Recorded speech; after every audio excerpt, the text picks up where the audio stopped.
Arc to 7 chat. Does that do it? Oh my gosh, finally. Holy cow. That was miserable, fellas. Miserable stuff. Terrible audio issues. I apologize for the delay there. The bad news, not bad news, not terrible news. I'm still in an update, so this is what I'm looking at right now. It's almost there. Titan, I bought a 3D printer yesterday, and I need to know if it's a good one or not. I paid $20 for it, so I feel like it'd be hard to not be worth that much money. But since you're kind of the 3D printer guy, you know.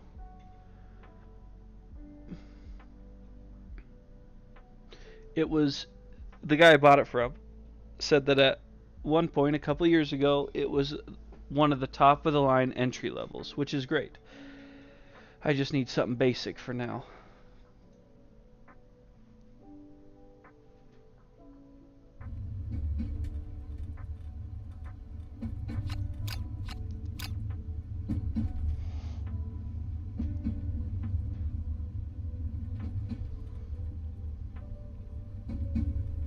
Bill's gonna be pissed. Bill's gonna be quite upset, I think.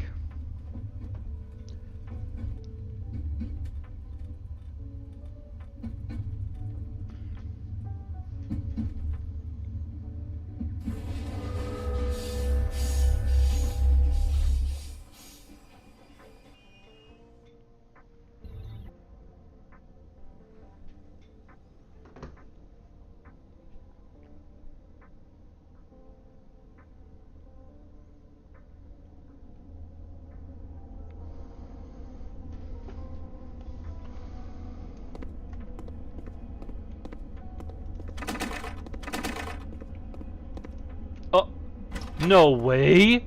This door opens! What just happened?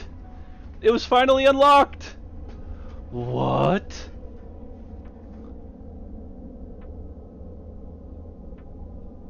It's a new room. Oh my gosh, is this...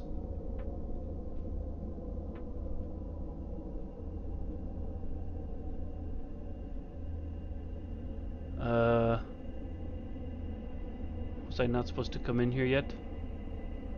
My dot's shaking.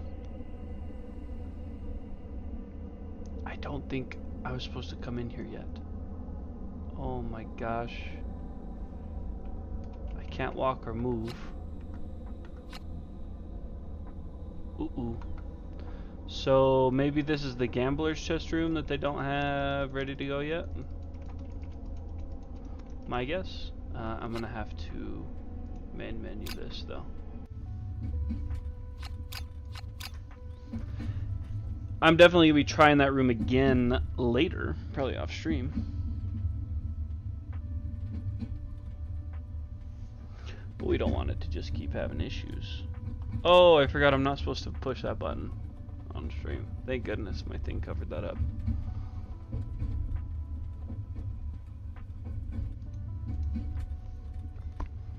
Discovered a secret tunnel.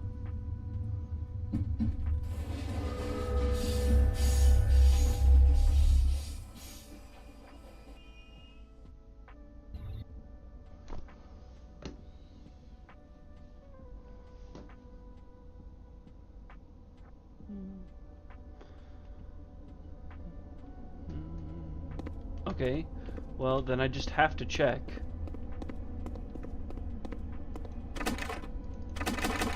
Locked. Locked.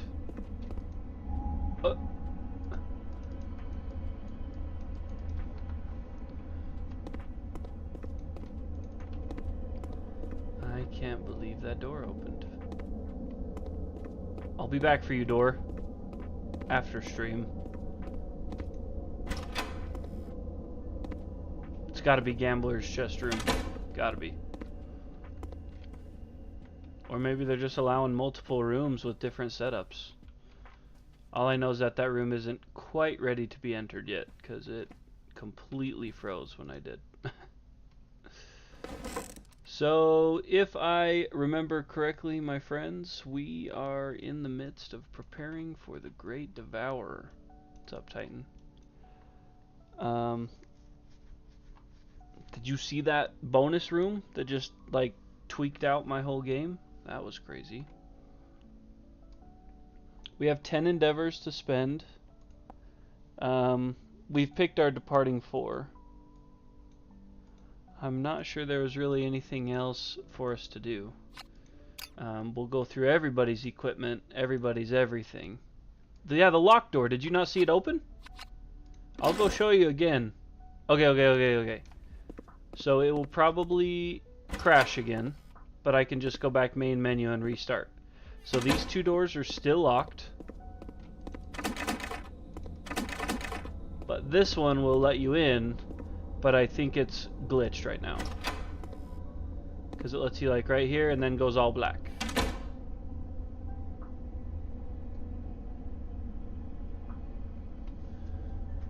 Well, it goes to the screen, and then after the screen it goes all black. See? Then you can't move. Your dot in the middle there starts really tweaking. So I think I'm like in the upside down basically right now. See, nothing I can do will get me out of this room. So then we just main menu it and load back in. So it looks like they're doing something to it.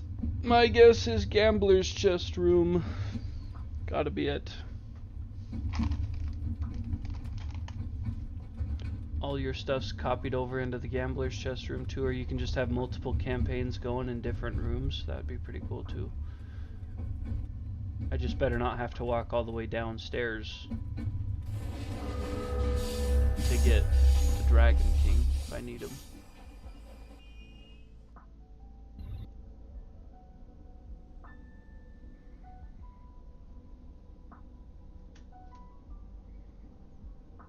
Is there anything about that room in Lantern's Reign, Titan?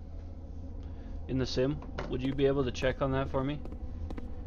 Just to see if anybody's discovered that yet. Otherwise, I'll publish it.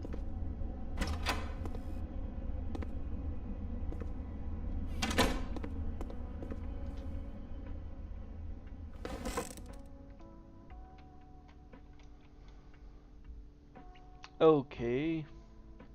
First live stream that you did, that you ended, we could see your whole desktop setup. Yeah, that's definitely getting deleted. I was having some massive audio problems. There's a bunch of games I want to play on stream. I want to play through like all the Lord of the Rings, like retro Nintendo, PlayStation 2 games on stream. I want to play through all that stuff. I just don't know if any of you guys are interested in it.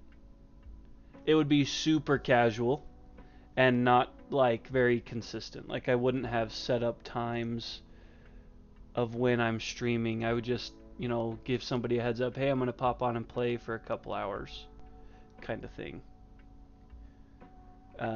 Shogun Total War is one of my favorite games of all time. Let me go delete that old live here.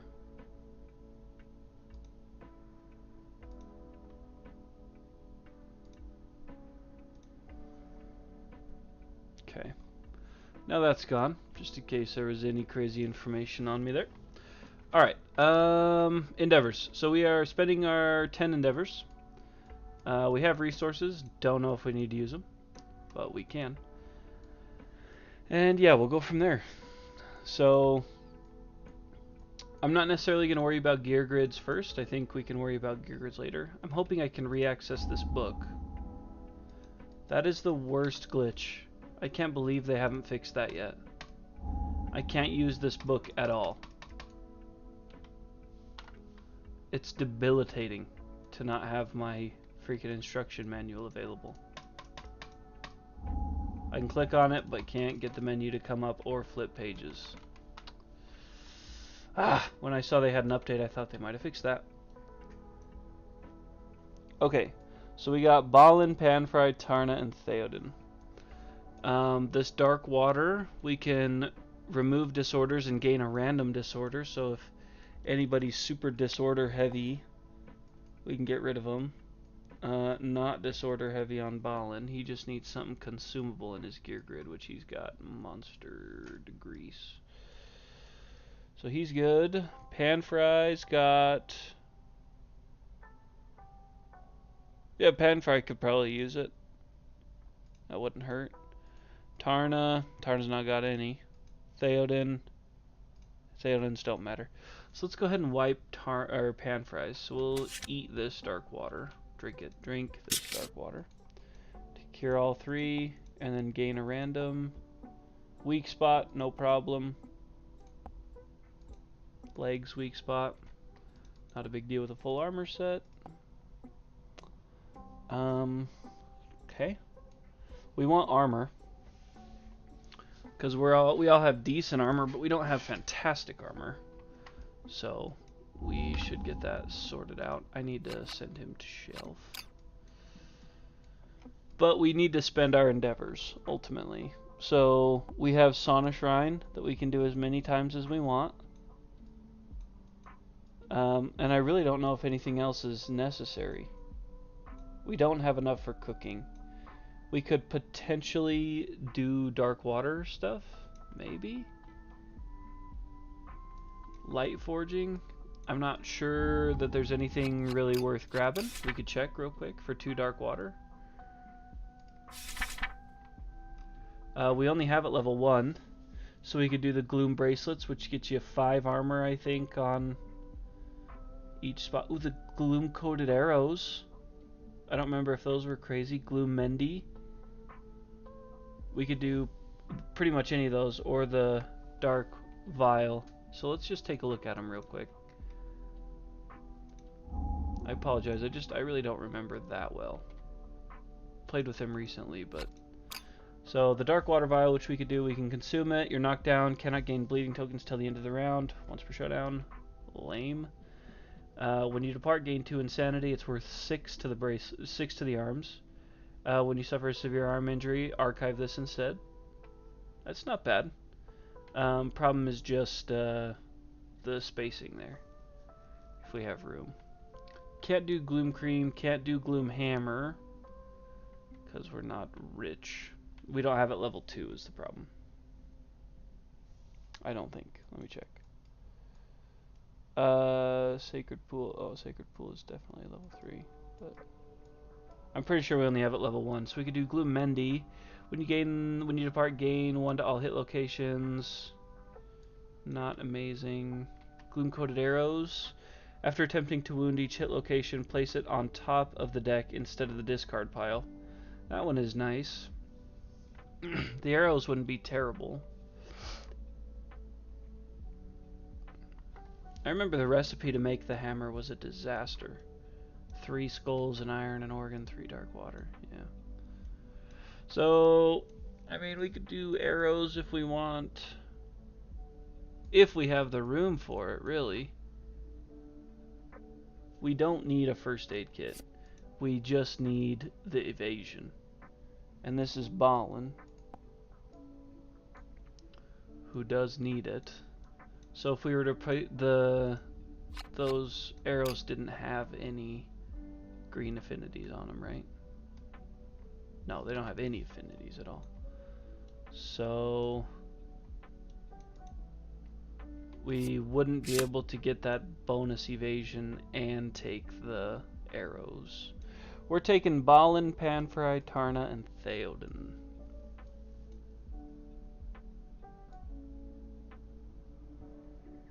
We could swap out Beacon Shield for Round Leather Shield.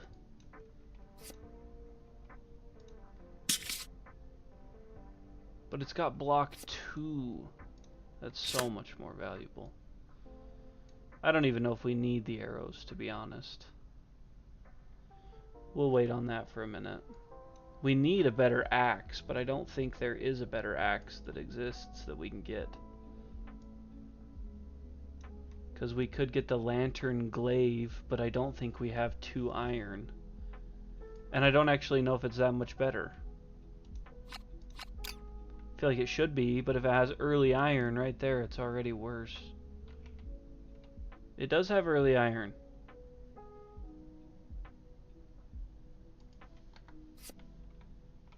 So the stats on it are 2, 6, and 4, so the exact same stats, but it's sharp. Sharp is a big deal. But it does have early iron, so when your attack roll result is 1, cancel any hits and end that attack. Oh, it's spear and axe. Okay. Do we have a spear mastery in the settlement? We have... no. We don't even have axe master. Oh yeah, we do. But we don't have spear. I see what you mean though on why it would be beneficial. I mean, the sharp is important. What's this guy's toughness? Does it say? Oh, it's a level 3 with +2 toughness and a luck in addition. Let me see what his stats are. So +2 more toughness on top of his... it's in here somewhere. There it is. On top of his 16 toughness. So he has 18 toughness. So let me go forward here. That's probably going to be pretty important, would be my guess. 18 toughness, and we would be looking at, like Panfry, for example. Okay, well, they have 13 strength. Bad example. So that axe is going to have 17. So the axe itself is not important for Panfry. Panfry is going to dominate Lantern Glaive or not. And actually, the nuclear scythe is sharp, so that's going to help Theoden, even though he has shield proficiency.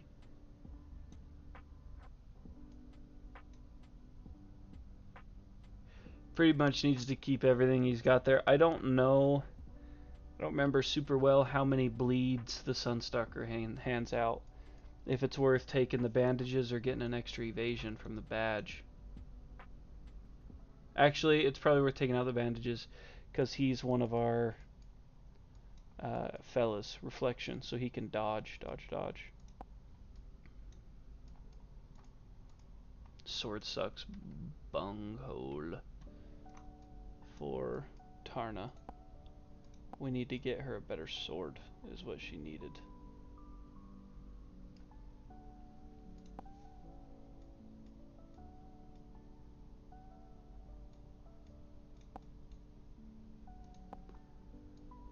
Can you get the blue charm from Dragon King? The blue charm, what does that do for us? Is it that it makes it all devastating? Is that? There. Blue charm, blue power core, all nuclear. Oh, they gain deadly too. It's probably worth trying to do a lantern sword, honestly, but blue power core. What's that cost? Probably not. I don't think we have any dragon stuff left. Blue power core is a shining liver and an iron. Storage for Dragon King. Shining liver is a rare. Strange, and I don't think I remember us having it. No, we don't. So we can't do the blue core, but we could maybe do a lantern sword. Where's the blacksmith? I just saw it. There it is. So lantern sword is just an iron, 4 bone, and 3 hide. It's way better, but oh, we already have one. My mistake. We have one. I just don't remember why we weren't using it. Is it because of the deadly on this? Because the stats are almost... oh, it's probably the extra speed. Because she's rolling crazy dice. She's got 2 speed. Permanent. So that's 5 dice on the lantern sword. The problem is that she's only got 7 strength. But if she attacks from the blind spot with this reflection, she gets sharp.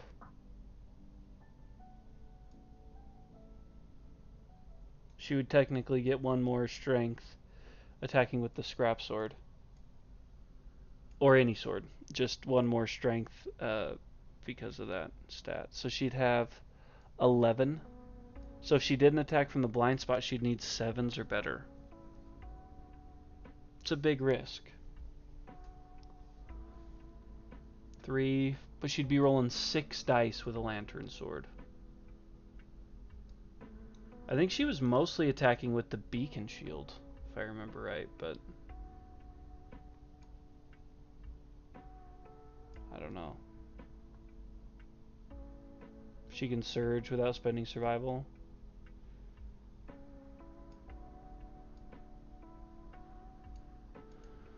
I don't know. I'll leave that up there. We don't have to decide right now. We can think about it for a little bit. But we do have just a crap ton of endeavors. So I feel like probably Sauna Shrine is where we're going to spend a large portion of these. Nobody's close to mastery, right, on anything? Bow Master. No, nobody's close. Wanted to make sure Nightmare Training wouldn't be worth it. So, Sauna Shrine. So if we do this, we have to spend an organ and roll. And on a 5+, we get 2 strength and an armor. So let's do that 3 times here to start. So we'll spend 3 endeavors and 3 organs. And we only got it once. So 1, 2, 3. We get the 2 strength, 1 evasion. Or sorry, 2 strength, 1 armor.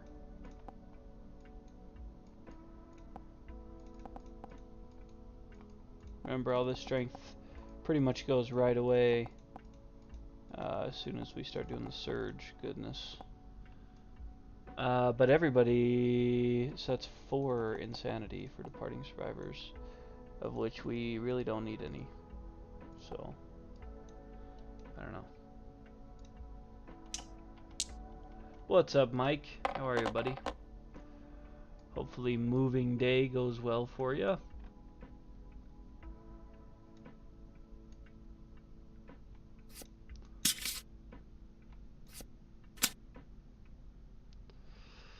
I think one of those arrows would be nice to have. I think it could work well with devastating, just knowing that there's safety in that attack.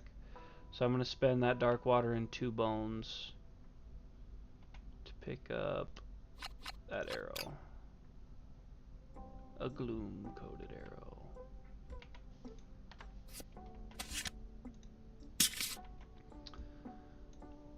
So let's add that. So I would have had to spend an endeavor to do light forging. So that's another one gone. Add that to the gear. Ooh, it's gotta be in just rare then.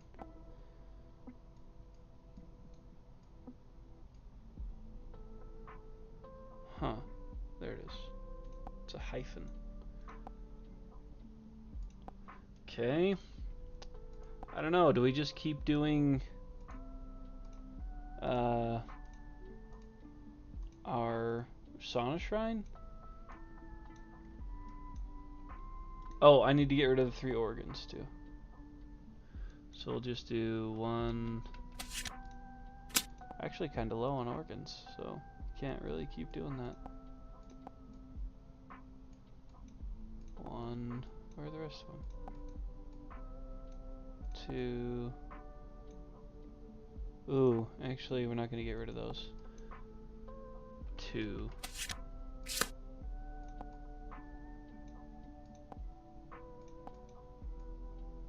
Oh, and a black lichen, huh? I don't really want to get rid of a... Is there anything we can spend the black lichen on?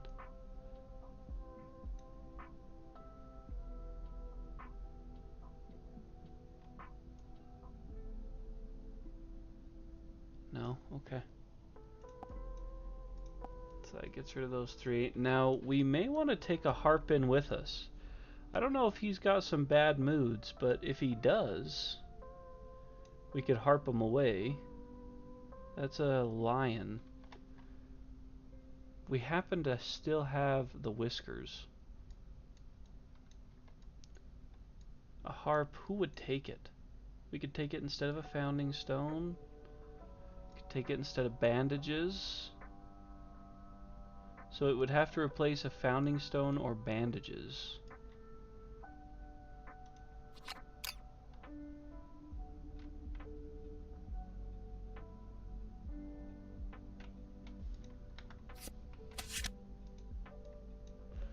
We'll just get it out just in case. So we'll get rid of a bone.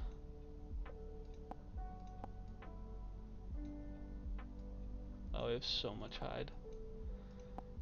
A bone and those whiskers, just in case.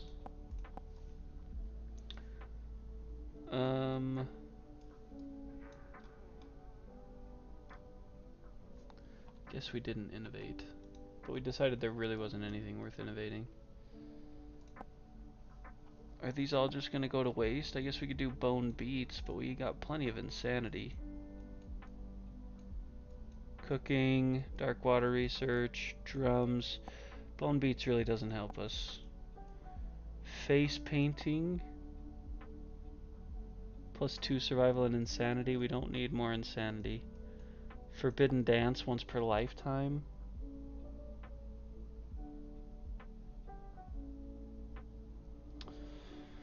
We could try to get all our people another evasion. We'd have to hold on to some. We'd have to have some lifetime rerolls, which we do. We got 28 people in settlement, so we could try to get some permanent movement or permanent evasion. Make them a little more slippery. Let's do that to a person or two, shall we? That's what was that again? Forbidden dance. Do I have that card out? I sure don't. Let's grab it out of here.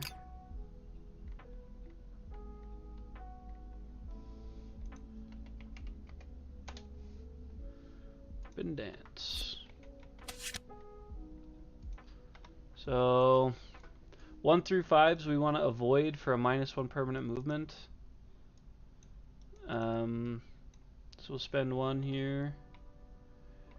Let's do it for. Does anybody have bonus movement right now? 5, 5, 5, 5, 5, 5. All of our guys got 5.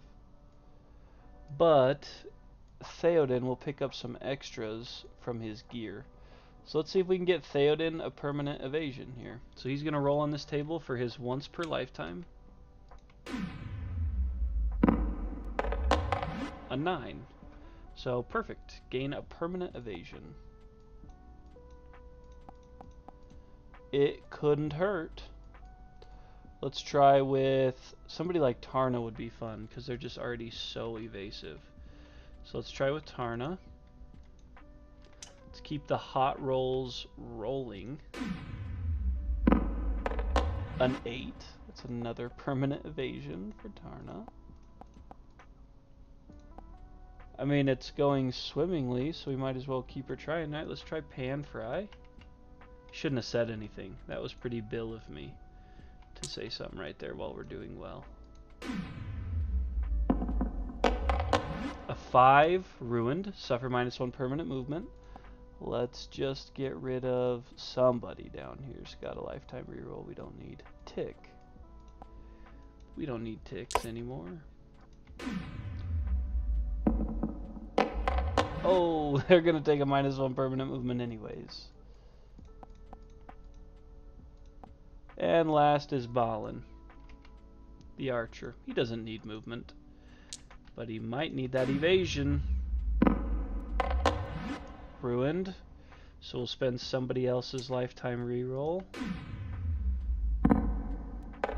Come on, man. Dang it. Alright, so we lost 2 movement, gained 2 evasion. Oh well. And we have 2 endeavors left to spend.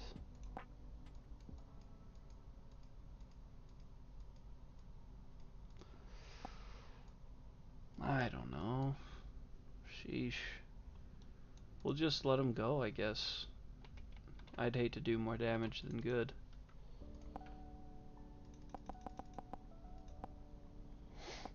Okay. So we got a harp. We got some potential gear that's not currently in gear grids that could come into a gear grid. It's just a matter of what we want. So I think that Balin's gear grid is good. That one's set. So let's make sure that's all updated here. So we got leather, the bow. Oh yeah, he didn't have the bow because he was doing the dodge thing against the hand. So gloom coated arrow. This is the Vespertine bow. And the beacon shield. What was the god string again? Where's that at? In there. When a bow is below god string, it gains sharp and its range is increased by 1. That's pretty freaking handy, man.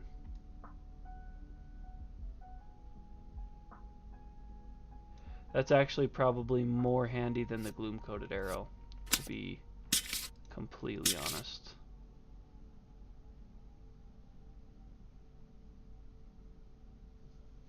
Sharp, because he's only got, oh, he's got 11 permanent strength, so 12. So then he'd have 2 speed to come up with 6. That's pretty good. Sharp's important there. Probably more important than a one-time gloom arrow.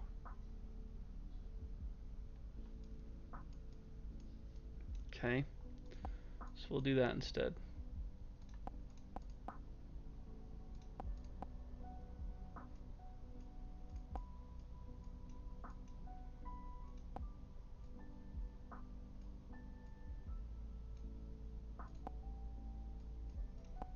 There's Ballins. So then departing wise, he just gets the 1 evasion now. But the 2 insanity and 2 survival are still there. Perfect. So save that up. Ballin's done. Now pan fry. Say we leave pan fry stuff in there. We could get rid of this founding stone to give them the harp. Would be okay with me on them. Or dry decanthus. Or I don't know if I want to waste multiple spots with bandages. I don't know what his moods look like. Let me just look through his deck really quick and see if he has a high concentration of moods. I'm not going to read them. We'll just see what he's looking like per capita.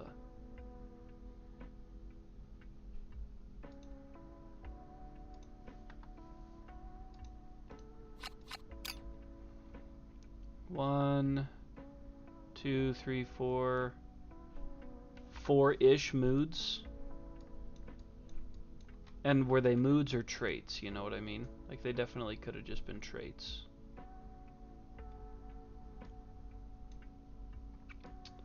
I don't know. I'm not familiar enough with his fight. We'll skip him for now. Theoden. Theoden's gear grid looks good. We should keep 1 set of bandages on the team just in case.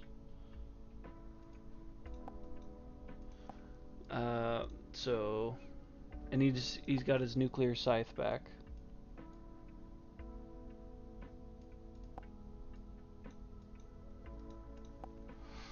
Okay. So he is +1 to all severe head injuries. Ignore shattered jaw. He can be knocked down. Okay. Unless we move. Oh, but those are puzzle pieces. Gain survival up to survival limit.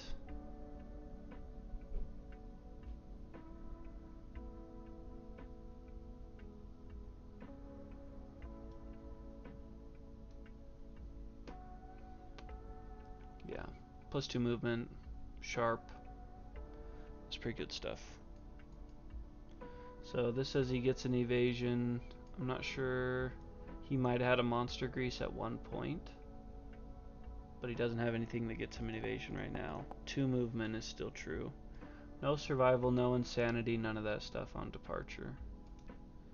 So we'll save that up, make sure he's still got his dragon armor set. Maybe need to be leaping a bit. 5 spaces away, straight line.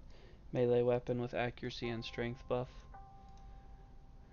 Tarna's kind of an enigma right now. I don't really know what to do with her. She has so much extra speed that it worries me. If we switch out that scrap sword for a lantern sword is far superior, but she's rolling 6 dice. 6 speed. That's a trap hunter right there. She's always got the option to attack with her beacon shield.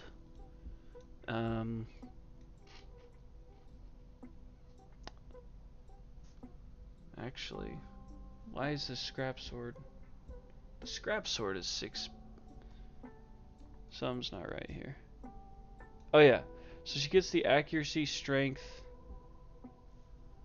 Nah, we need to tear back into this grid. So she gets an evasion from the vest. 1 more evasion from the grease. So just 2 evasion. She gets a luck technically, only because this is deadly, because her halves count as holes. But if we swap that out, that wouldn't, so I'm going to remove that, because she did have a luck charm in here at one point. She doesn't get a strength from anything, we took that out, and the accuracy. So the reason it had a strength and an accuracy was because I used to use that to keep track of her being a sword master. She is a sword master, so she gets cat eye circlet, then attack with the sword, so there's a 50-50 chance of pulling the trap. I mean, I think that the odds are technically higher than 50-50. But I think you're right. I think we got to take the stronger weapons, right? I mean, we're going out there with everything we got.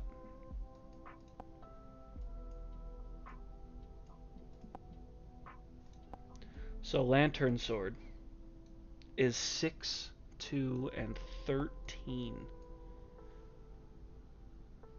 Because she's a sword master.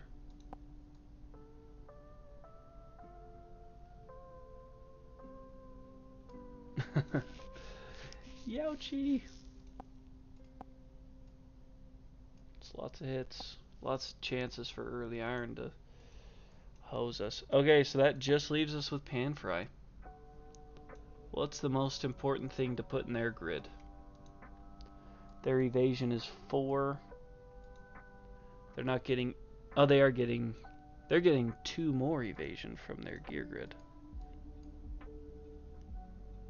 So they're at 6 evasion. So evasion-wise, they're probably good. So I think I could leave this Flower Knight badge out. It's a matter of Whisker Harp. And I'm going to go back through and look. Make sure these aren't traits instead of moods. This is a mood. Violet Bubble.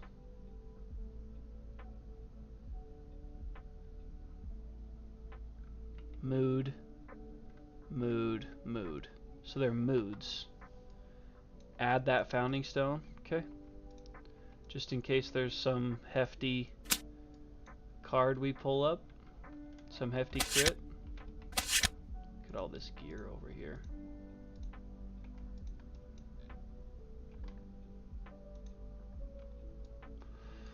Okay, I think that's about as prepared as we can be. Let's go through the grid and make sure it's alright. Yeah, but I'll bet those moods are terrible. Which is fine. I still think we're probably making the right decision. So that all looks good, except this isn't bandages, it's a Founding Stone. Now we're getting 2 evasion from the grease. 2 departing insanity, 2 departing survival. Okay.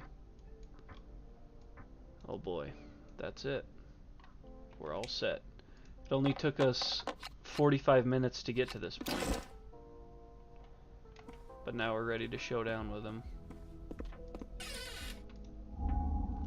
So let's set up a showdown. It is technically a showdown for level 3. They just get some plus stats. We'll go ahead and confirm that.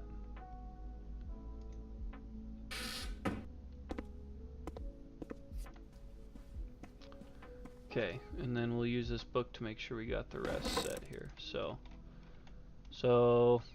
the Great Devourer. The sun descended, scattering its little ones and devouring those too slow to escape. The survivors' world is shattered as the very thing they've been worshipping for generations attacks them. Select departing survivors for the final battle, which I have. Final battle is a special showdown with an ancient Sunstalker. Ancient Sunstalker showdown setup. Did this do an automatic setup? It looks like it might be close to right.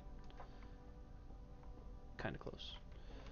So we want our sundial over here, which is perfect.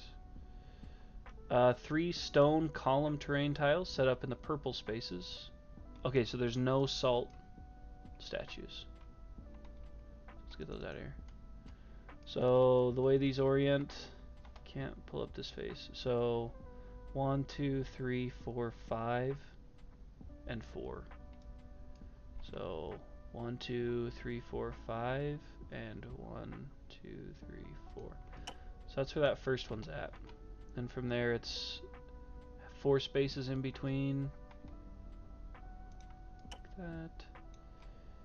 And then up 2 over 1, 2, 3, 4, 5, 6. Up 2 over 1, 2, 3, 6. And then it just repeats on the other side. So I need one more set.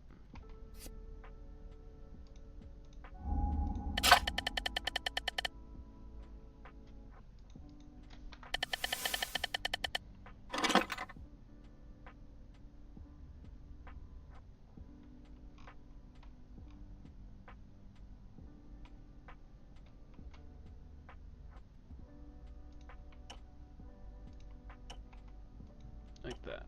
Alright, so that's how that's set up. Place the Sunstalker in the red space, survivors on the blue space. The Ancient Sunstalker is a level 3 Sunstalker with +2 toughness and +1 luck tokens, in addition to its normal attributes. The Ancient Sunstalker is aggressive, and it goes first. Okay. So the deck's built.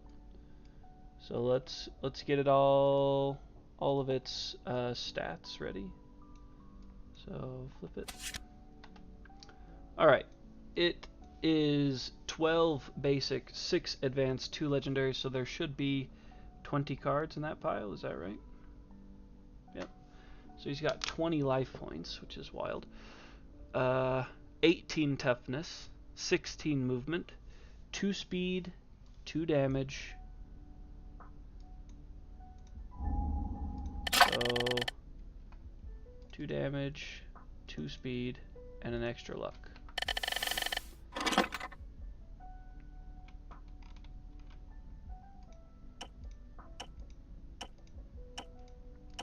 So he's got an accuracy, 2 luck. So it's going to be real tough to crit.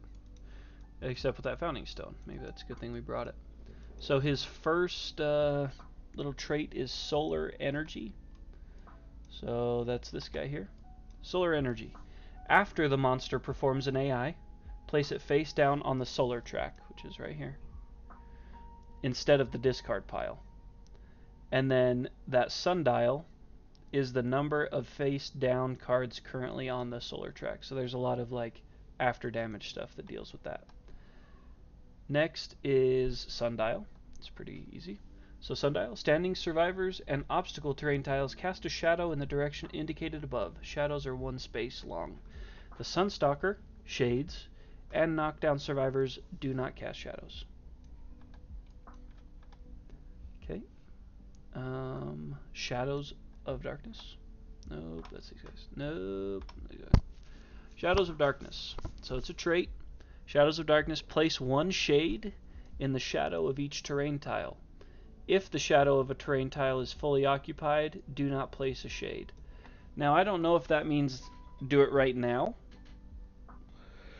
or if that is a trait that activates later on. You guys probably have hunted him more than me, so let me know if that's something I do before we get going, or if that's something that happens throughout the fight. Light and shadow. It's this guy here. A survivor in a space where a shadow is cast is in darkness. A survivor in the darkness cannot be in the light. A survivor anywhere else is in the light, unless an effect states otherwise. Pretty simple. Shade. Shade is a minion. So minions have their own actions where they target the closest threat and they move and attack. So if we target the closest threat, move and attack target, they got 2 speed, 6 accuracy, monster level damage, so it'll be 3 damage. And then after damage, they hand out bleeds. If you kill them, your reward is +1 survival. Living shadows. Oh, isn't that what I just did? No, it's not what I did. Gotta be over here. Living shadows is a trait. After every solar flare, perform shadows of darkness. Yeah, see, there you go. So then we would do this. So it doesn't start that way. It just ends that way after every solar flare event. And then monochrome, so this guy here. All colors desaturate. At the start of the showdown, perform shadows of darkness. Okay, so that's at the start of the showdown. Perform shadows of darkness. All survivors gain black blood survivor status card. At the start of the showdown. Yep. And he is indomitable, of course. Which is probably the last one. It's not on here, but he's indomitable. Unless he's not. Sure he is.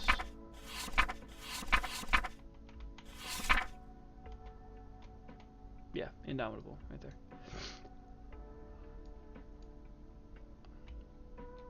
Okay. And then all his stats. A lot to remember. Have to go pretty slow. But we can do it. The bummer is he goes first. It's said here in this one. Back here in the end. Let's make sure we read everything else we need to here. The Ancient Sunstalker is aggressive. It goes first. That's about all we need to know. Till after the fight on that page. So let's depart and apply arrival bonuses. Everybody maxes out at 11 survival, including Theoden. That happens because of this. Departing survivors gain 10 survival when they depart for a Nemesis encounter or special showdown, and this is a Nemesis encounter. So, start of the showdown, first thing we got to do is this. At the start of the showdown, perform Shadows of Darkness. I don't have they don't have minions in this game.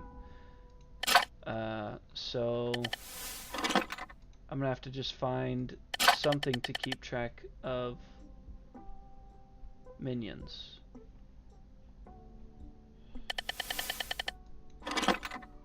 I guess I could just do these.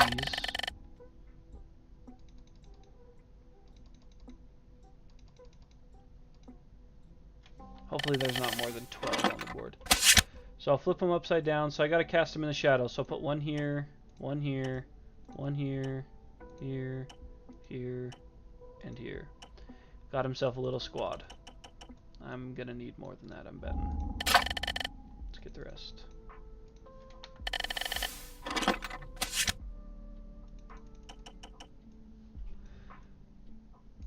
Oh, baby spiders? That's good thinking. How many of them do they give us? 6 egg sacs. So we'll just use these little guys. There's lots of them. So, okay, we did that. Now we all get the black blood survivor status card, which does not sound good. So there it is. 1, 2, 3, 4. It has to do with bleeding tokens, so hopefully that doesn't hose me right off the bat.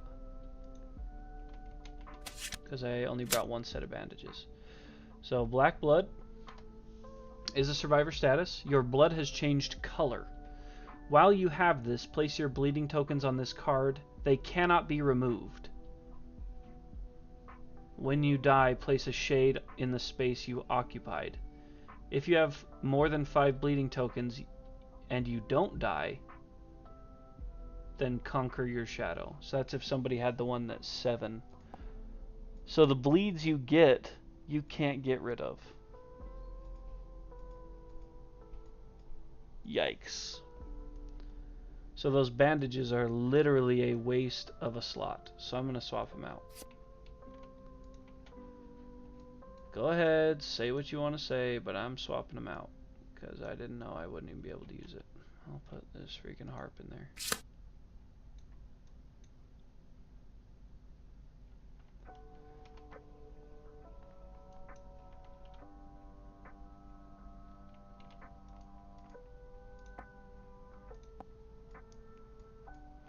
Oh, it is in front of survivors too, you're right. Ugh, whatever, doesn't matter. Yeah, because they cast shadows too.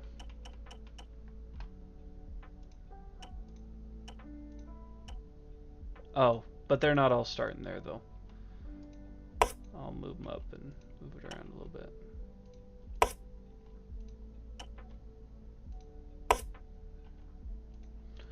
He gets to go first too, the freaking scumbag. So it's a lot of shades. We get survival as a result. What are you gonna do? It's the best we can do. We're as set up as we can be. Alright, let's get this party started. So he draws his first AI.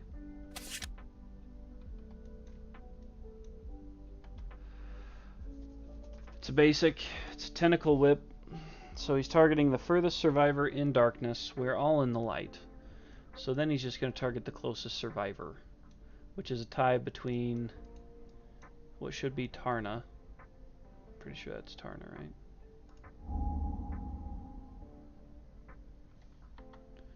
Names are kind of tough here. Let me check. Yeah, so tie between Tarna and Loris. Oh. It's awkward.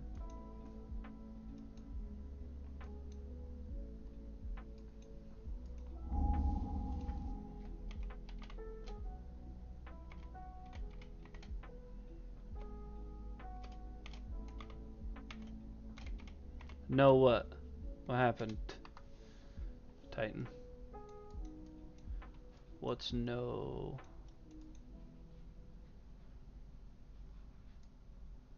I don't know what it is. What's no?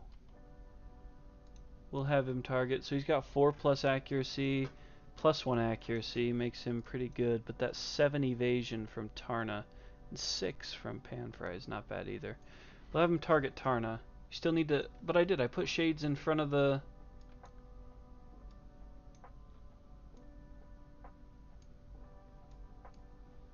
I did. Perform Shadows of Darkness. There's nothing I need to do with Solar Flare.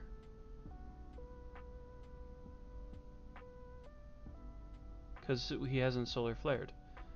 So he just did the Shadows of Darkness, which I did. Placed a shade in the shadow of each terrain tile. And in... No. It's only terrain. It's not in front of survivors. It says right there. Place 1 shade in the shadow of each terrain tile. So it doesn't even go in front of survivors.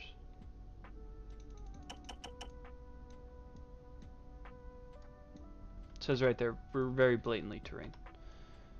And then we just gain black blood. That's it. So, that's complete. Alright. He's going to target Tarna. He's got basically infinite movement. So he's rolling 5 speed. Accuracy of 3+. Tarna has 7 evasion, so only Lantern 10s. Nope, that's alright. All good, Mr. Titan. All good, my friend. I'm glad you brought that up, though, or I would have left those minions there. So only 10s hit. No 10s. Okay. So miss, miss, miss, miss, miss, miss. All misses. Perfect. Okay, so there is no damage, so there's no after damage. So this is discarded and flipped down on row 1. Okay. So now we're here. Now we need to do some damage. Like, we gotta tear into this fella. So that being said, I really don't know what kind of AI cards he's got. I know that there's some that are like, if you're in the darkness, this happens. If you're in the light, cancel your attack. I don't know if we should start with a circlet or if we should try to start with an attack. We could just let Tarna open up and try with the lantern sword. I mean, we could have her spend her 2 or her 3 strength just to try to devastate him. I mean, she could potentially do 12 damage, so we're just gonna try that. So we'll take away these 3, spend 1 of her survival, roll to see if we get that survival back because she's in leathers, or she's in nice. So we get that survival back because she's in rawhide. I don't know if we should cat eye this one. 6 speed. I say we just tear into it here and give it a try. We could do some crazy damage. 6 speed, looking for 2s or better. And now we're devastating. No 10s still. 1, 2, 3, 4, 5, 6. So we were 6 for 6. That's terrifying. Whoops.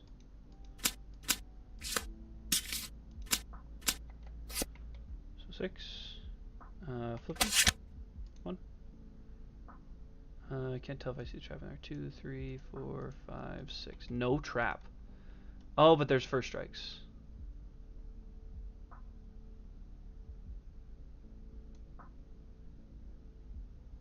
Yeah, see, these first strikes are what stop the attack. If you're in the light, suffer monster level or suffer dial level damage to monster level hit locations, then move the monster 1 space away from the attacker. Cancel all hits now out of range. She was trapped in there anyway, so she couldn't have done anything. That's annoying. So she's only going to get 1 swing in here. It'll be on this.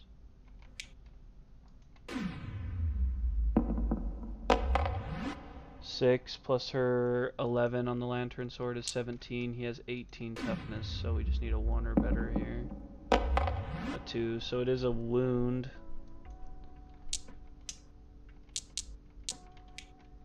So 2 damage. If you're in the light, which he is, suffer 1 damage to 3 locations, so 1 to 3 here.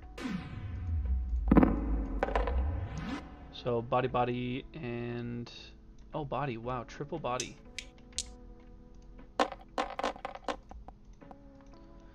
And then move the monster 1 space away from the attacker. Cancel all hits now out of range, which it does not have a range of 2. Alright. That sucks. So who's our cat eye? It's Tarna. So we can't cat eye for the rest of the attack, actually. But she attacked and didn't move. So now she could move 1 and stay in his face just so she remains the target. Have Balin go with the bow, maybe. 1, 2, 3. Just to kind of stay in it, kind of stay out of it. Oh, he's got Fated Blow, though. So he wouldn't... Oh, but he has a sharp bow. So he's good. He's good. So he's going to spend his 3 strength tokens and a survival to give this next attack devastating with the bow. So he's 3 speed, 2s or better.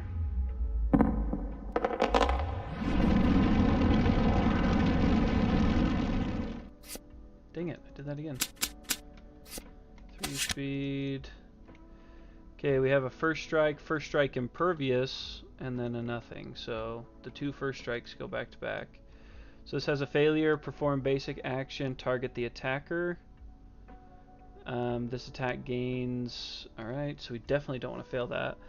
This is a first strike impervious. You attack an image projected onto a sheet of water. Archive any soluble gear in your gear grid. If you're in the light, which he is, the water flash boils. You suffer monster level plus dial +1 damage. Then move the monster 2 spaces directly away from the attacker. Cancel all hits now out of range. That's a first strike. Nothing I can do about that. And then if we get down to that level, that's wild. Okay, so we'll start with this one. So we have 12 strength. He has 17 toughness, so we need a couple of good rolls here. So 3 puts it at 15. We get to add this one to it. 16, 17. That's all we needed. So there is no failure. It's worth 2 wounds. But now we're onto this guy. So there's not even a crit on this card. So it's just a read. So archive any soluble gear. I'm sure this is soluble. Yeah, so we have to archive this. So he no longer gets any evasion, Mr. Ballin. Well, he doesn't get the temporary one, I guess. He still has 4. If you're in the light, which he is, water flash boils. I suffer 5 damage. It doesn't tell me where, so I get to decide. So I'll just go 1, 2, 3, 4, 5. 5 damage. Then move the monster 2 spaces directly away from the attacker. 1, 2. What happens if he lands on one of his minions? Does he destroy it?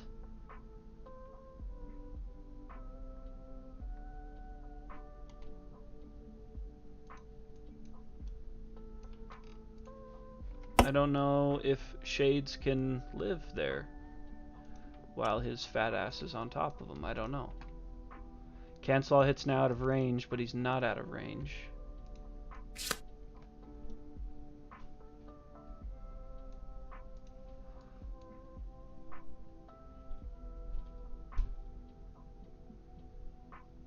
But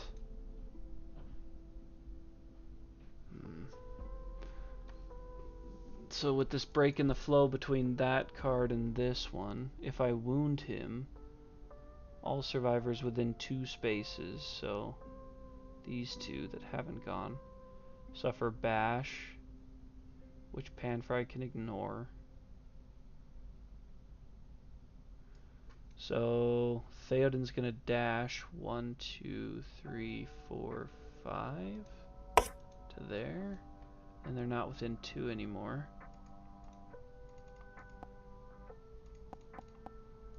And actually, I'll probably just have Panfry dash 2. 1, 2, 3, 4, 5, I think is where he needs to be, so he's not within 2. Have them both dash. That way I don't have to worry about them getting knocked down and crap. Okay, and then we'll attempt to wound this here again for another devastating attack. Devastating doesn't stack, right? So I can't stack this and Fated Blow. Be nice if I could. Oh, a crit. Didn't even need to move him. Actually, he's got 2 luck. I've got 2 luck. What's the 2 luck from? Is it permanent luck? It is permanent luck. And the bow is deadly. So that technically gives me 3 luck. So it is still a crit. I don't need the resource. Casting a momentary shadow. You are in darkness until the end of your attack. Which is right now. So that's 2 more damage though. And then I guess we could get the resource out just in case there's something beneficial for me eating it. Okay, don't know why I didn't pick those up.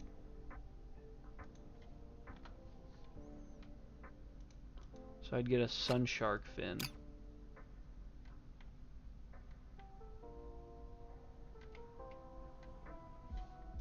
Nope. It's nothing. Okay. In darkness till the end of my attack. That's the end of my attack. I don't have the free surge ability. So I'll probably have Theoden go. 1, 2, 3, 4, 5, 6, 7. They're now in darkness, in case that helps. I don't know if it will, but maybe it will. It would have helped on those first strikes. So with the nuclear scythe, he's 3, 2, and 13 from the blind spot. So that's 3 hits. It's a lot of hits. Oh, yeah, he's doing the thing too. So he's spending a survival. I would have done this regardless, no matter what I rolled. That's how I've been doing it. So. Oh, shit. Why do I keep doing that? I think this is technically supposed to be... Nobody look at these. I screwed it up. Sorry. Is this the... No. No way. So I can do that after. If attacking from the light, suffer -5 strength when attempting to wound. I'm in the dark. This is light speed, so it's going to change the light, but I don't have to do it first. So I'll go after this brilliant tentacle first. So I might be crazy, but I think that he gets 3 speed. Not that he needs it. So we would gain a shadow tentacle.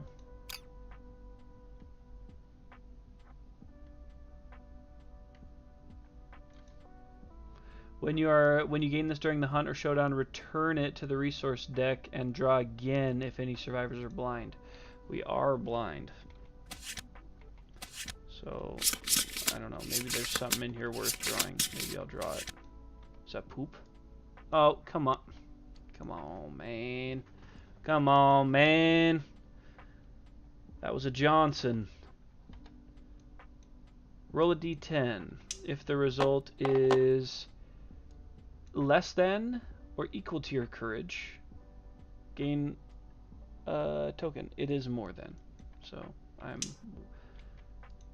not very courageous. So I discard this, discard 2 of these, and move on to this. Prismatic Gills.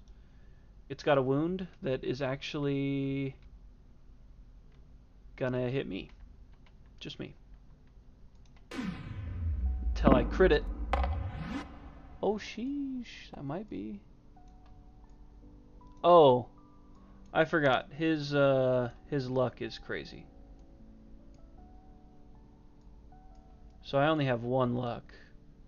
And this is not deadly. So that's actually not a crit, technically. Which all I got out of that was a resource. But it is a wound. Lantern 10 is always a wound. So that 9 is not a crit.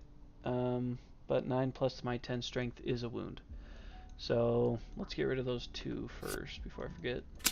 All survivors within dial +1 spaces, which is 2 total spaces away, which is Theoden, of the monster suffer bash, 1 dial damage, and knockback 12. 1, 2, 3, 4, 5. Hits this, breaks this, suffers a damage for breaking it, so he needs 2 sundial damage.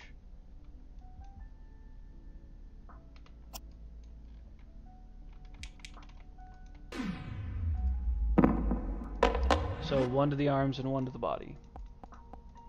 That's for the sundial damage and then for running into that. But then this would be discarded, so I don't have to rotate that sundial anywhere I don't want to. Last to go would technically be Panfry. Looking at a high possibility of a trap. But we got to keep pushing this here. He's only got 10 health points left. Panfry's going to go 1, 2, 3, 4. Panfry only have 4 movement now? Yeah. So he'll attack from there 2 spaces away. He's going to spend a survival to lose his 3 strength tokens to gain devastating. on this counterweighted axe, which is 3. All he needs are 2s or better. And 10s are automatic hits. 10s! No! I needed a 10 in there. Just be cool. Ah, it was the very bottom one. So we get to see his horrifying trap, which I'm not sure I've ever really paid attention to or seen. All survivors are doomed. A tentacle grabs the attacker. Place them in a free space in front of the monster. It power vomits a hot, streaky kaleidoscope of brilliant colors. So, tentacle grabs the attacker. Place them in a free space in front of the monster. Not on the Johnson. Each row of this zone ends at the first space. Okay, sure. So he's vomiting a kaleidoscope out in front of him. Archive destructible terrain in the vomit zone, that's nothing. Survivors in the vomit zone suffer monster level +2 damage. So he's going to take 5 damage to 2 locations and gain black blood, but he already has it. So 5 damage to 2 locations. That's not locations. So he needs, goodness, 5 damage for each of these. Yeah. Yeah, I'll bet that's about right, Titan. 5 to the waist and 5 to the legs for pan fry.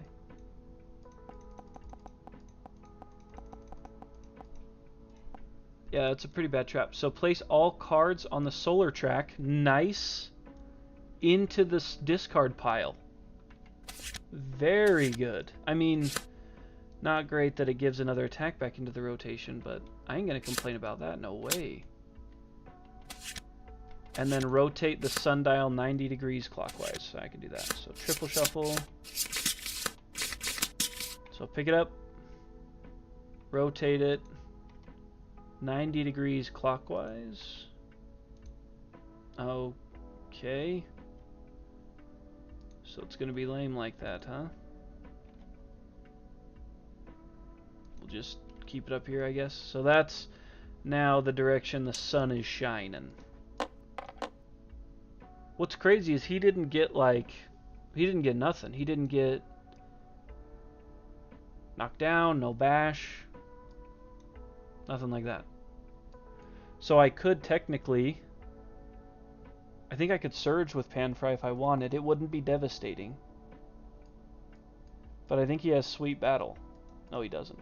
Never mind. Never mind. I don't know anything. Okay.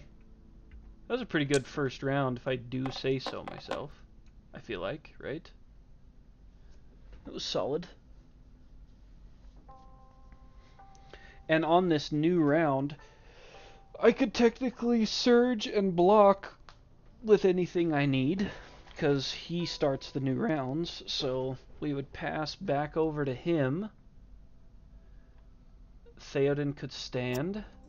He would draw his next AI card, which is, a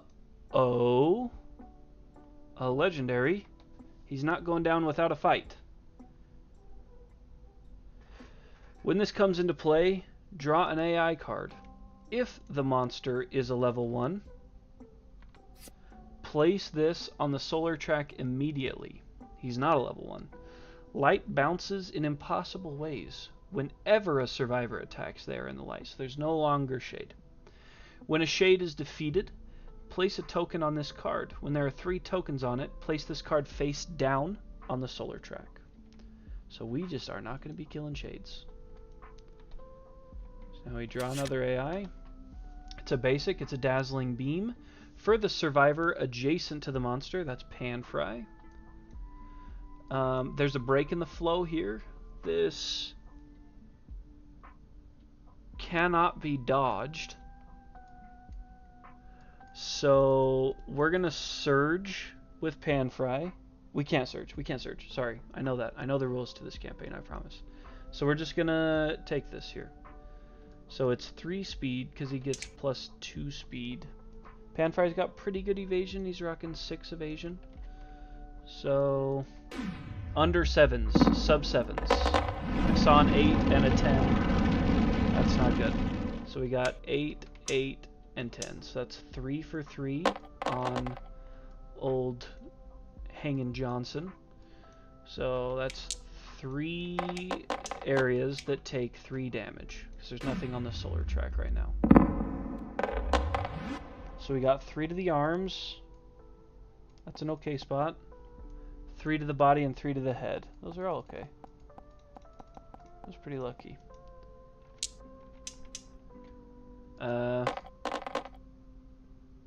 Oh, so this attacks target and all survivors in the blast zone.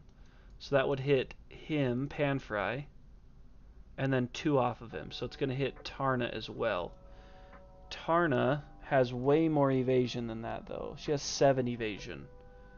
So 7, 8, 9, down to 8. So those all 3 would have hit her too. But she's going to dodge all 3. I know this says right there, this cannot be dodged.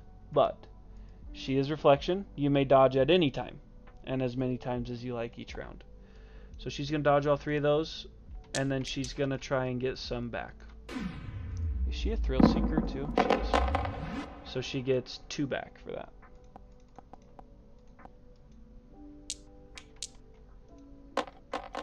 And then this goes face down on the solar track. Do shades only attack when a card tells them to attack, or do they attack every round? Does anybody know the answer to that?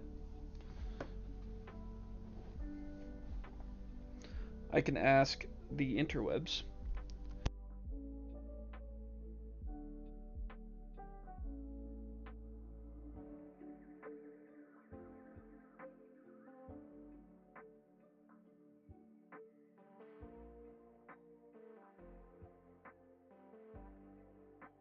Okay, this says, in Kingdom Death Monster, the Sunstalker Shades do not automatically attack every round. Their actions are dictated by specific cards in the Sunstalker's AI deck, or triggered by the Sunstalker's instinct. Okay, perfect. Okay, cool. Just wanted to make sure, you know? Alright, Tarna. I'm not gonna lie, we don't really need your 6 speed attack, so she is just gonna Cat Eye Circlet and kinda leave the area a little bit. 1, 2, 3, 4. She's gonna Cat Eye Circlet. We're gonna peek at these top 3, see what we're working with. First Strike, super dense. Oh, and here's this horrible one here. If you are in the light. But now, light bounces in impossible ways whenever a survivor attacks, they are in the light. So that one really doesn't matter. You're in the light all the time. Cancel all hits now out of range. So the only way that doesn't end an attack is if it's Balin who's within range. Could Balin take another 1, 4, 5 damage? Oh, sure he could. Yeah, sure he could. Actually, that's no problem. Because it doesn't say to monster level locations. It's just damage. So it doesn't say to a hit location or anything, so we can spread it out. So yeah, we're gonna have him go then. So we'll have Balin move up 1, 2, 3. Balin's gonna attack with his bow. Vespertine bow. So we're gonna have him spend a survival to gain a +1 strength token, and spend a survival to spend that strength token. So now he's devastating. So he's 3 speed, looking at 2s or better, and we know all 3 of these are safe. 1, 2, hopefully 3. Yep. So all 3 of these, a couple first strikes in there. This really doesn't matter. First strike impervious, we can do it first if we want. So it's going to move him out of the way. He takes 5 damage. Do 1, 2, 3, 4, 5. Then he's going to move 2 spaces away. 1, 2. We can even turn him like this if we want. So he is not out of range, so we can continue this attack. This has a failure, and this has a reflex. Unfortunate, but this is still a first strike. So we're devastating here. Looking for that 4 full damage. Got it. That's definitely enough to wound. It might even be enough to crit. Because we got the 2 luck, it is enough to crit. So that's a crit. Gain a random. Casting momentary dart. Shadow, you are in darkness till the end of your attack. It's unfortunate. I guess I should have pulled that first. Then I wouldn't have had to do all that. Okay. Discard that. 2. And this is a reflex. He's going to perform basic act. So he's going to attack me after this. Unless I can crit this. Which I do need. I need to crit this because I don't have really any evasion or anything. A 4. So that is not going to crit for sure. But that puts me at 16 total. It's sharp now. 19. He only has 17 toughness. So that is worth another wound. Thank goodness, right? As long as we make it worth it. 2 more. But he's coming after Balin.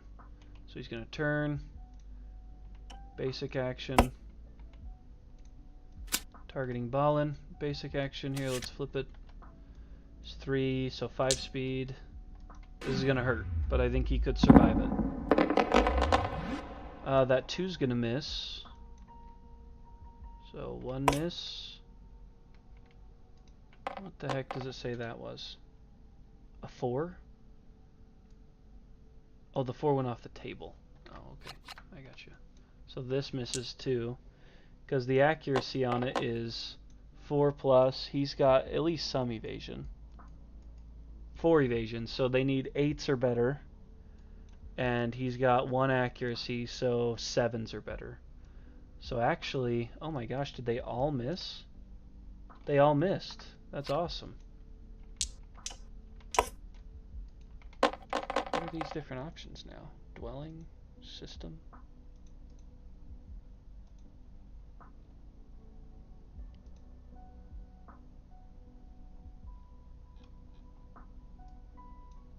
Interesting. Okay. So, perfect. That was... kind of got off scot-free there. Panfry is now in a pretty good position. Solar Flare... Oh, shade doesn't matter. Doesn't matter, because none of us can really get to the shade. So he's still rocking 4 AI cards. Titan, were you watching that? Did I remove the 2 for that wound?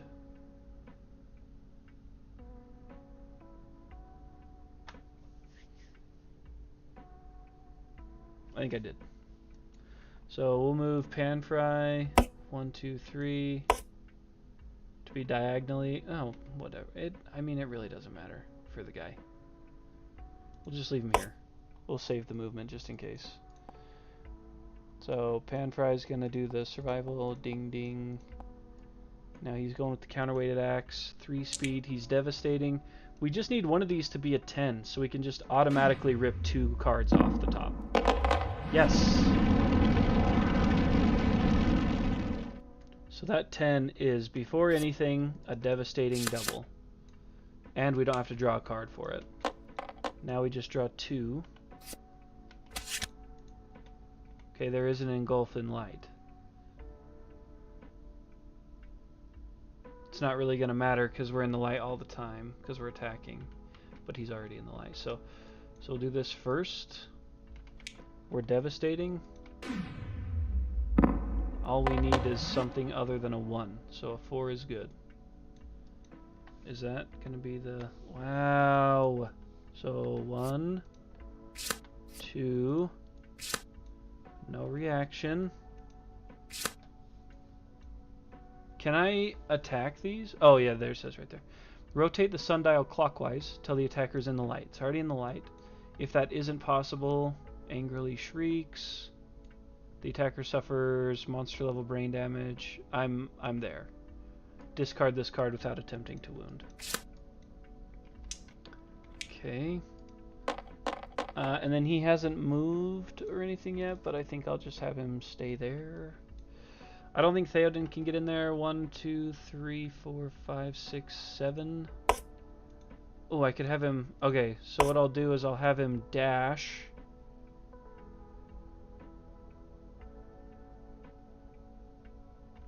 One, 2, 3, 4, 5, 6, 7.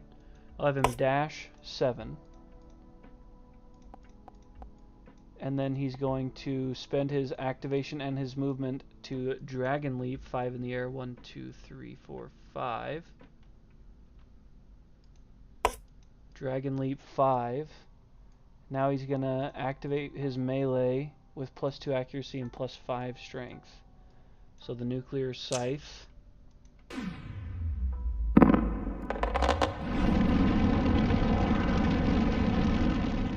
3 hits. Come on, be kind to me. Oh, the third one was the trap. I should have done the beacon shield. Shoot. Should have done the beacon shield. I wouldn't have pulled it. All survivors are doomed. A tentacle grabs the attacker, places him in a free space in front of the monster. Go here. It power vomits a hot streaky kaleidoscope. Each row ends at the first space occupied by a survivor or obstacle terrain. So this is going to get destroyed. And then these Balin and Theoden are each going to get hit by this. Survivors in the vomit zone suffer 5 damage to 2 locations.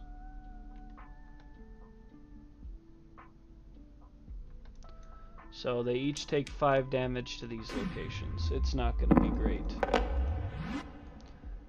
5 to the hands and 5 to the head.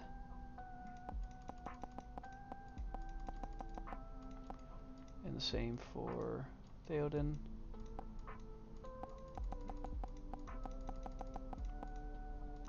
Okay. Then they gain the black blood. Place all cards on the solar track into the discard pile again. And then turn the sundial 90 degrees clockwise. So we're going to rotate this way. Will it take it there? Nope, it won't. Okay. Put this back. It's close. It's close to letting us end it there.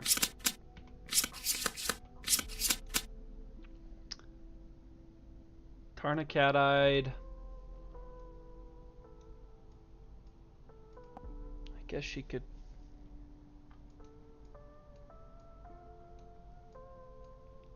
I'll have her end it. So I'll have Tarna dash. 1, 2, 3. I'll have her surge because she can surge with Sweet Battle. She's going to surge with the Beacon Shield. 3 speed. 4s are better. It's 3 for 3. Oh, and I know I forgot it again, but of course we're doing the devastating thing. Because she's got almost infinite. So we would try to roll to get those back. We would get 4 back. So she's still maxed out. So that's 3 for 3. Let's hope these are safe. Okay, this is a first strike. If you're in the light, suffer that damage. We're always... Somehow this has been in the top ones every time. But we're always in the light right now because of this legendary status card. So we're just going to try to wound this off here. Well, we're just going to try to wound, because if we wound, we win. So we need a 5 or better.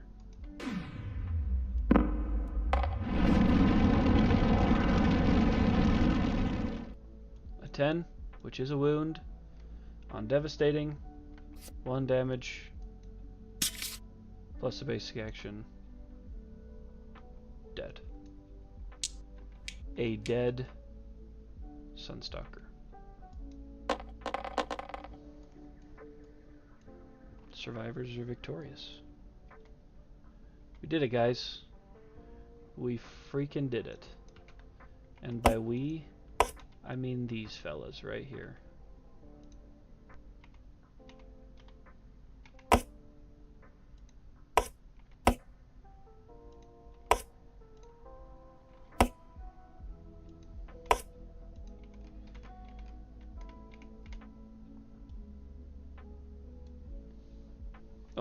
Here, I'll just I'll just hide that for a minute. That's them. The winners. The freaking legends themselves. I wish they were painted. I wish they would do that. The winning crew. Alright, let's pull this back up and go read our story event.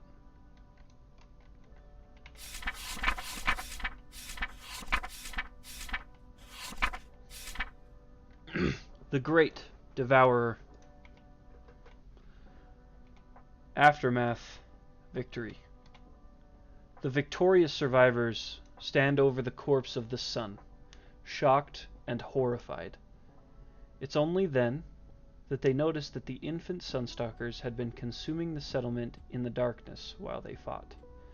Too exhausted to defend themselves, they accept their fate and are consumed along with the sun. Game over.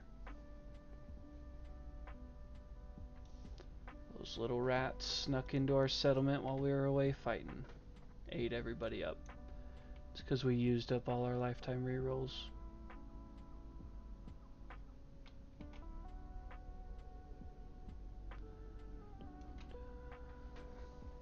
There it is. Let the credits roll. We did it. We beat Dragon King. We beat Sunstalker. I don't think we ever beat the Watcher.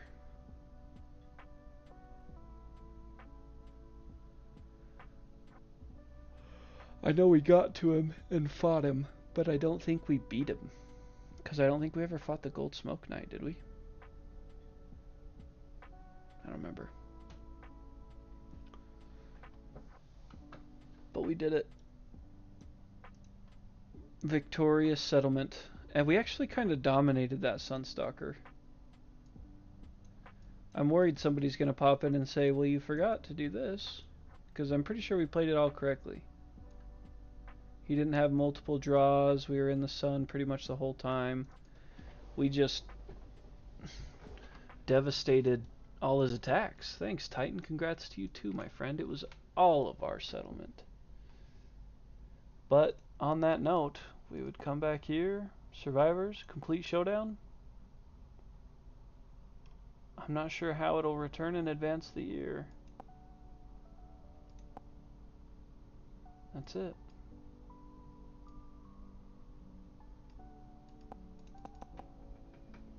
All done. Wow, look at that. Action log was crazy. Nope, I did look that up. Thankfully they are not. It says that his cards have them in here. Yeah, so Shadow Vibrations, as I understand it, his instinct, place a shade in the shadow of each survivor. If a survivor's shadow is unoccupied, do not place a shade. If a survivor has more than one shadow, place a shade in each if possible.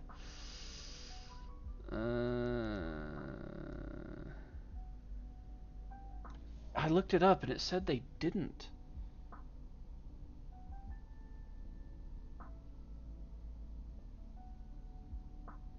Shadows of Darkness and Cosmic Heat is what it says. Luckily we didn't get any of these moods. These moods were not good. When this comes into play, perform Shadows of Darkness. When there are no shades on the showdown board, discard this card. At the end... Oh, that's a bad one. Glad we didn't get that. Let's see, other legendary... It's lucky we didn't get Solar Flare.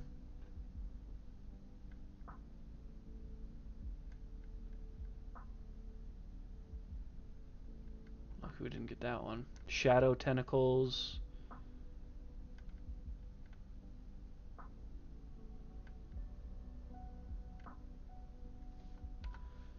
Not seeing the attack on solar flares. Were they really supposed to attack? This says they weren't.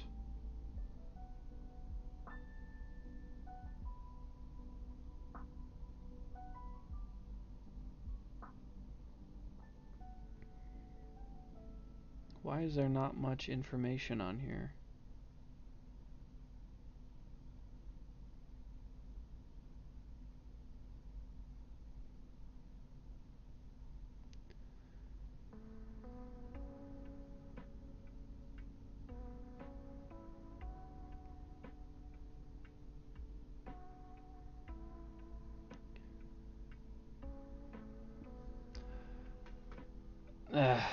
Yeah, I mean, it looks like we got lucky with what we pulled.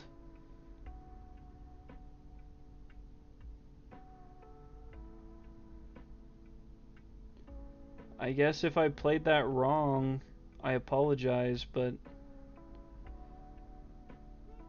when I looked it up online, it said that I didn't. They didn't do that.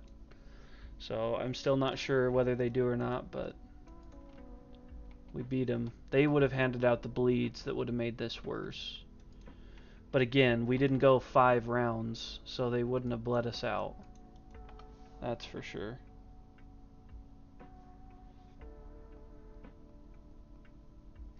Alright guys, I'm going to close this up. We did it. Let's take a break from Kingdom Death for a little while. Since we took like a 2 or 3 week break, it won't be a very long break. Maybe just a Sunday or two, and we'll decide what we want to do. Because I know we're getting to like Gambler's Chest being inserted. I would not hate doing. Let's reset this room. I would not mind doing a Squire Knight campaign. I'm not sure if that's all dialed in on here or not, but Squire Knights would be cool. You didn't finish the Lantern or the Bloom, did we not? Did we not finish Lantern? I thought maybe the Watcher beat us on Lantern. I can check. I know we didn't finish Bloom because I lost our settlement on the Scribe app. I like reset my computer or something, and I didn't realize that I didn't save it, so it deleted it. Yeah, Black Knight or the Butcher or yeah, anything. Whoa, what the? Is that? Wait, did y'all see that? There was just blood there. Oh, cool. They give you a backup? Wow, that's cool. You just send that to the inventory. Last episode was the Watcher. Yeah. Black Knight or Butcher. I'm down. Oh, look, it was just on my... It just needed a reset. Look at that.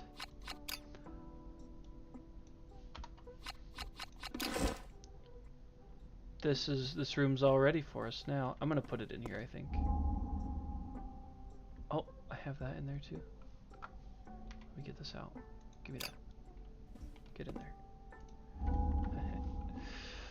Okay, awesome. Yeah, we'll probably do a poll or something in the Discord.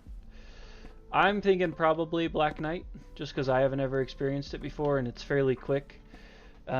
Quick meaning we could get it done in the next couple months, and then possible Gambler's Chest in the next couple months in here too. I'm sure it's going to have its issues, but that's what I want to dive into bad.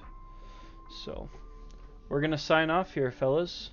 We're going to sign off, and we'll just communicate in Discord, and everybody keep it real and be safe out there, and we will Kingdom Death again soon.